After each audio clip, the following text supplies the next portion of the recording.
माधवनगर में कुत्तों की हत्या करने वाले व्यक्ति पर पुलिस ने कार्यवाही शुरू की है।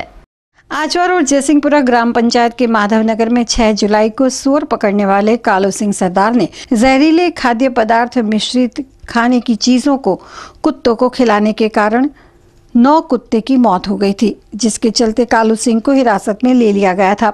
इस मामले में माधवनगर के निवासियों द्वारा जिलाधीश को शिकायत करने पर मामले की जांच पुलिस कमिश्नर को सौंपी गई है। प्रेरणा चौकनी अंदर आ कूतराओने आ सरदार जे भूंडानो एक धंधो ज करे छे। ए लोको भूंडानो ए लोको अहींया गળી रहता था, तो ए लोकोने आ केवुं के भूंडा पकड़वा माटे आवे ने એટલે આ કૂતરાઓ ભસે, એટલે આ કૂતરાઓ ભસતા હતા એના કારણે આ લોકોએ આ કૂતરાઓને ખાદ્ય પદાર્થની અંદર આ આપી દીધું છે, ઝેર આપી દીધું છે। એ લોકોએ ભસતા હતા કૂતરા તો ભસે તો ખરા ને, અને રાત્રે પર એ શા માટે એને રાત્રે કેમ નીકળવાની જરૂર પડી?